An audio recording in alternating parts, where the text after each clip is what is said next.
नमस्कार दोस्तों, स्वागत है आपका हमारे YouTube channel the railway person में। दोस्तों, रेलवे बोर्ड की तरफ से सर्विंग रेलवे एम्प्लॉय और रिटायर्ड रेलवे एम्प्लॉय दोनों के लिए ही एक बहुत बुरी खबर सामने आई है। रेलवे बोर्ड की तरफ से क्लोजर ऑफ CTSE के संबंध में एक पत्र जारी किया गया है। अब सबसे पहले मैं आपको CTSE के बारे में बता देता हूँ। CTSE की फुल फॉर्म होती है cashless treatment scheme in emergency. दोस्तों, क्या होता है कि जब कोई रेलवे कर्मचारी किसी रेलवे हॉस्पिटल में इलाज के लिए जाता है तो वहाँ पर रेलवे हॉस्पिटल द्वारा उसका इलाज किया जाता है। लेकिन कई कंडीशन ऐसी होती हैं जिसमें कि रेलवे हॉस्पिटल में ऐसी सुविधाएं नहीं हो पाती जिससे कि किसी भी कर्मचारी का वहाँ पे इलाज हो सके। तो ऐसी सिचुएशन में जो रेलवे डॉक्टर है वो रेल कर्मचारी को, जो प्राइवेट एम्पैनल्ड हॉस्पिटल हैं रेलवे के, उनमें उस कर्मचारी को रेफ़र कर दिया करते हैं जिससे कि जो प्राइवेट हॉस्पिटल है वहाँ पर उसके अच्छी तरह इलाज हो सके।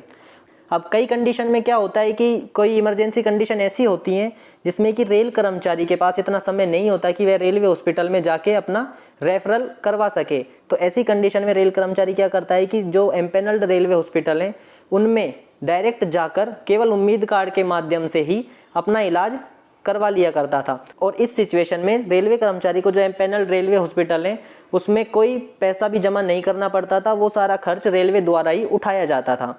तो इसी के संबंध में ये पत्र जारी किया गया है। अब इस पत्र के बारे में मैं आपको बिल्कुल पॉइंट टू पॉइंट एक एक बात बता देता हूँ।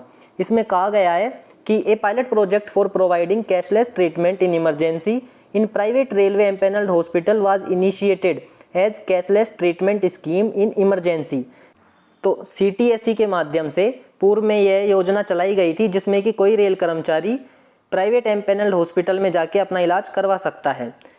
इसमें आगे कहा गया है कि that railway medical beneficiaries whether serving और रिटायर्ड, यानी कि चाहे वो रेलवे कर्मचारी रेल सेवा कर रहा हो, रेलवे में कार्य कर रहा हो, अथवा वो रिटायर हो चुका हो, दोनों ही कर्मचारियों के लिए ये सुविधा थी।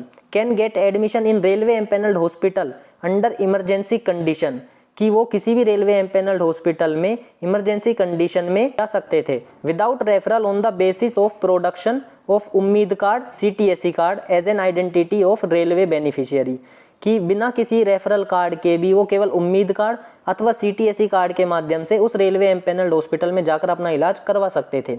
लेकिन अब इसमें लेटर में आगे कहा गया है with implementation of letter cited under reference CTSE has been reviewed in railway board. CTSE है उसको रेलवे बोर्ड ने दोबारा से रिव्यू किया है after careful deliberation and with approval of competent authority in railway board it has been decided that CTSE stands withdrawn with immediate effect. जो CTSE ये scheme थी इसको तुरंत प्रभाव से वापस लिया जाता है और इसमें कॉम्पिटेंट अथॉरिटी का अप्रूवल भी आ चुका है।